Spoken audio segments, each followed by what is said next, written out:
Oh, I love this day, Star Wars. Yeah, baby. Star Wars came out with a trailer, gave us a full trailer, and it looks awesome. It looks so different than all the other Star Warses, and I'm so excited. I want to watch it with you guys. I want to talk about it. Everyone has a lot of different opinions about it, but I'm going to give you my insight. You could say I am a expert on Star Wars. There's a lot of people out there that talk a lot of stuff about Star Wars. They interject their own feelings, their own state of mind, and I'm just going to talk about Star Wars the way Star Wars is, because every Star Wars that comes out, you guys are on telling us what you think, and it's never that. Let's just talk about Star Wars the way it is. Stop trying to overthink Star Wars. Star Wars is perfect. Let's watch it. Let's pop it up on the screen. Let's watch it, and I'm going to give my thoughts on what it means. Everyone's looking for like some sort of big, meaning to everything. Sometimes it's just a movie, guys. Stop taking yourself so seriously. Let's go. Boom. When I found you, I saw raw, untamed power. And beyond that, something truly special.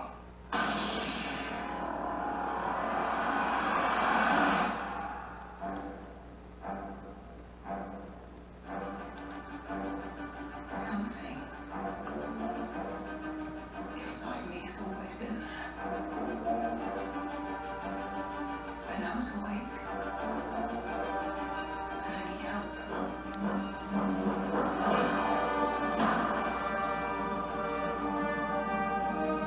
I've seen this raw strength only once before.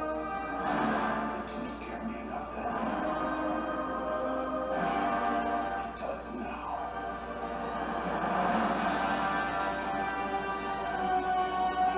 Let the past die. Kill it.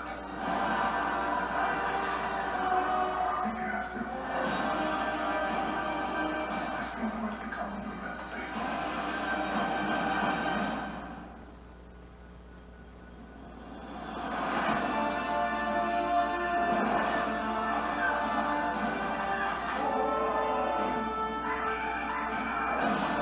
You have a spark that'll light the fire that'll burn the first order down.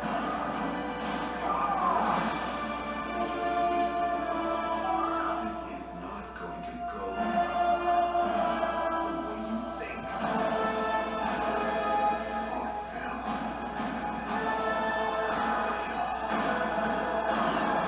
destiny. I need someone to show me my place in all this.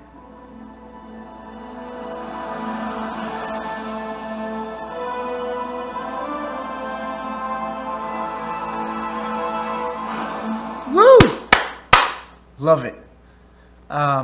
First, let me start off by saying I love how Star Wars trailers, they kind of make you think a certain way, but it's not necessarily like so. They're trying to make you think that Rey's going to turn evil, and she's on the cusp. And they're also giving you the insight into her power. So here's what I think. Yes, every Jedi could get on the cusp, and the speculations out there, if the Gray Jedi theme is coming into the story and it's going to be canon, then it's always a possibility. And then, with great power, you could always cross to the dark side. Here's my take on a couple of things that are happening over there. So we're going to go through scene by scene, and I'm going to talk about exactly what I think it means. All right, so let's start off with the first scene. You see what looks like Kylo Ren standing on his ship, and then you have the stormtroopers follow, and then he picks up his lightsaber. The filming looks great, super crystal clear, and it shows that he is the menacing, the villain in this movie. Obviously, we all know it, and he's got a big role to play with it because the way the prior movie suggested that he's being used by Snoke, that there is a possibility that Snoke is not that powerful. It could be that he needs Kylo Ren to achieve his goals. And Kylo Ren, similar to his grandfather, has another thing in mind for the universe, and he's just kind of playing along until he basically has enough power to defeat him and become the ruler of the universe. Blah blah blah, that sort of thing. He has this thing for his grandfather, and I want to talk about that. And nobody, all these specialists out there never spoke about this. When he says, "Grandfather, speak to me and show me what you showed me before again." So he means again. What does he mean by again? Did the spirit of Anakin Skywalker show him something in the past? Now, this is a really important thing. Now, if you're given a different name in Star Wars, when you become a Sith, he became Vader from Anakin Skywalker, does that mean that the spirit that was Vader is a separate spirit than the spirit that is Anakin Skywalker, who redeemed himself and went back into the light? Now, is the spirit of Vader trying to reemerge through his grandson? Does he want him to finish what he really started? And it's really important that we pay attention to that, because I think that there's an influence on him through Vader. And these acolytes that everyone speaks about, they may have a big role to play with the intention of Kylo Ren. And Snoke could just be a manipulator in this situation, and Kylo Ren is actually trying to use Snoke's power. So we went there. We understand who Kylo Ren is. Next, we're going to Rey. So Rey takes out the lightsaber. She's in training, obviously. She's on Ahch-To. She's in training. She's honing her skills. And what the trailer implies is Luke notices her massive power, and he says, "I've seen this power before once, and I wasn't scared then, and I am scared now." I don't think he's talking about Kylo. I don't think he's talking about Snoke. I think he's talking about his own father. When Luke faced his father, he can sense the power. He saw the power. He experienced that power. And he wasn't afraid then. He was young, full of testosterone, full of need for adventure. I think what he's seeing is his father all over again. And that chosen power, the chosen one power, might be in Rey. And as said before, anyone who has the power of the chosen one also walks on a thin line of the dark and light. So I think that's what he's talking about. I don't think he's talking about Snoke or Kylo Ren whatsoever. I think he sees the chosen one's power within Rey. I mean, what she's accomplishing at such a quick speed is unbelievable. Now, if you go to the source, which is Lucas, he says that Luke is the most powerful Jedi that ever lived. So right now, Luke would be in that power. Now, if I'm wrong about him talking about his father, then he might be talking about himself. Because The source, the man who wrote it, said Luke is the most powerful Jedi ever. Now, if Disney decided to change that thought process, I don't know. We'll see. R10, can you put on the volume so we can go through this? Because there's things that I want to address.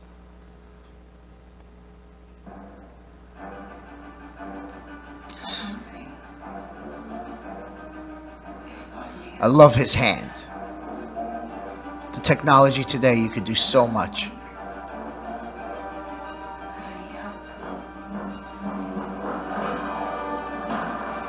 Precise and power. I've seen this roster only once before. It didn't scare me enough then. It does now.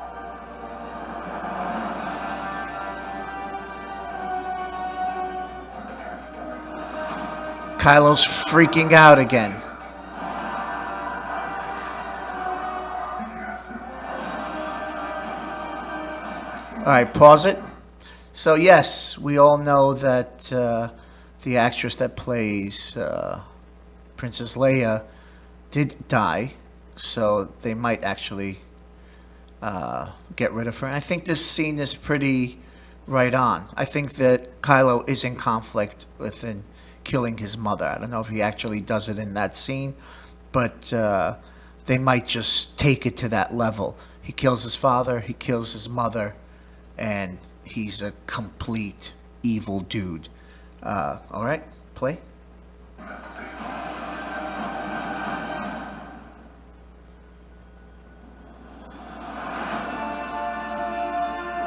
Pause. Obviously, she can feel it because she's a Jedi herself. She can feel her son, and she can feel things around.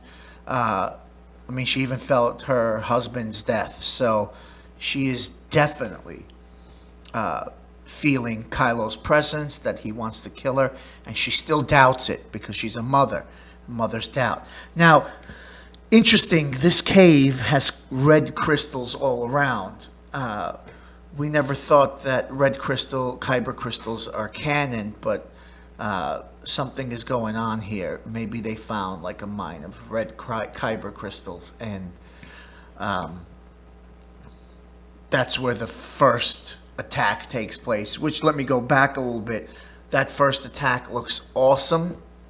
I think it's going to mimic somewhat of Empire Strikes Back. Instead of snow, it's going to be on a sandy, duney, sort of deserty place, which has red sand kicking up from it. The top is white, but the bottom is red. And this is interesting how these red kyber crystals will play a role into the movie. It wasn't canon. The canon so far, from what I understand, is clear kyber crystal, and the Force user basically bleeds his love or its hate into it, and it takes on a color that represents that Force user. Go on.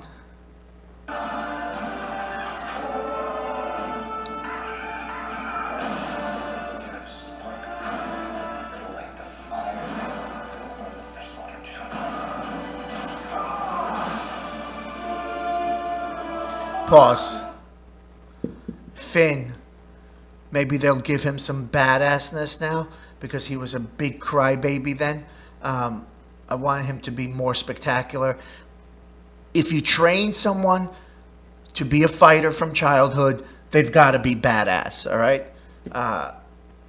They got to stop making these mama's boys write these shows, because if you train someone from childhood to be a fighter, to be a killer, even if he decides to choose the good side and has a mind of his own, he's still going to be badass. I want Finn to be badass because he either is a Jedi to be, or he is the quote-unquote Han Solo of this film. And if he's going to take on the role of Han Solo, if he's going to be the guy that goes and plays for Han Solo, minus the comedy, or maybe with the comedy, still, he's got to be badass. And I was trying to make a point before and I got off topic. But those gorilla walkers, oh man, they look good. Gorilla walkers look awesome. I can't wait for that scene. Gorilla Walker is a AT Walker that we saw in Empire Strikes Back, and now they are a refined version of them, and they look sick. They look menacing. Are you looking for it right now? Yeah. It's in the beginning scene.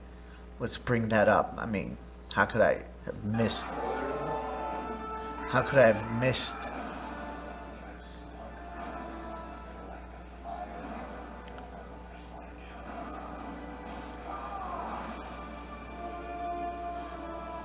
Phasma looks sick. Just pause right there. Now, you see Luke kind of like laying somewhere in like some sort of dark place. Feels like he's dying or something like that. I mean, there's a lot of scenes here that could be Force visions that Rey is experiencing within Octus, in the caves over there. Maybe there's some sort of place just like Luke received on in Empire Strikes Back, where he fights Darth Vader and he beats him there, but it didn't really happen. It's just like some sort of Force vision where a place allows for that sort of energy to happen to a Force user much stronger. All right, go ahead.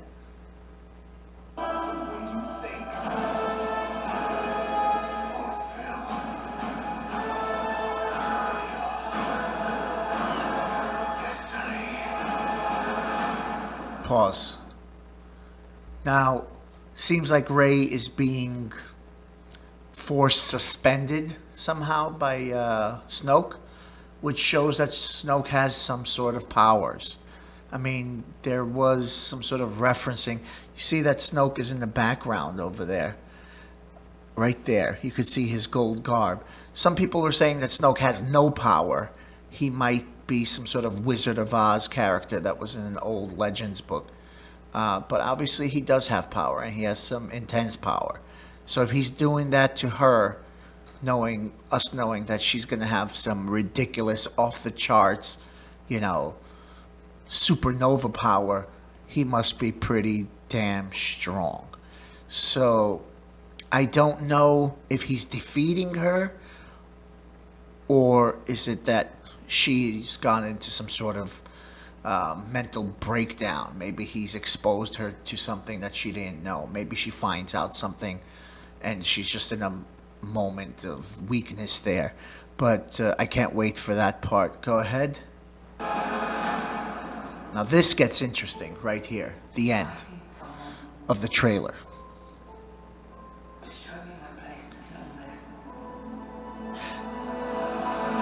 Pause. Okay, so she says that you see yellow light on the right side of her face. Then you see Kylo with yellow light behind him, and he's reaching out the hand. So they're kind of making that scene look like they're one scene, and she doesn't know what she's supposed to do and where she's supposed to go, and that she's confused. She doesn't know if she's a good guy or a bad guy or something in between. And Kylo is reaching out to help her achieve that. It could be, like I said, a Force vision of some sort. It may not be something that's really happening in the movie. Obviously, she looks like she's still on Octu training. So this scene, I don't think is a real connection. I don't think it's really happening. I think it's either two separate scenes, or she's having this vision within the caves of Octu. And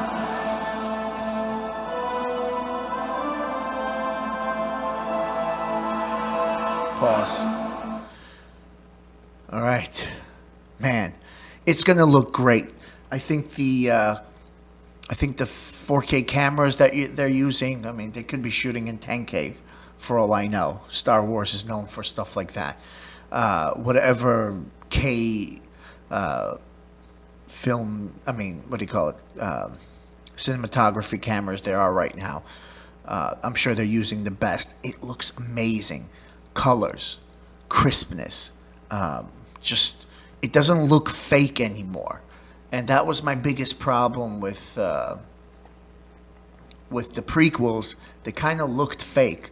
That's why people who think I'm crazy, but I like the first one the most because they didn't start using that digital camera yet that made everything look like it was some sort of TV show that was happening.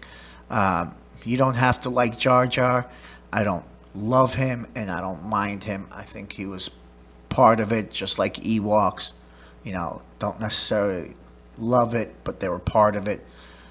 It was my favorite because of Qui-Gon, because of Darth Maul, because of the crispness of the movie. It looked kind of real. Once they started using those advanced HD cameras, I think they messed up the next two movies. It didn't have like a real feel. It had some sort of fake feel, like a TV show feel to it.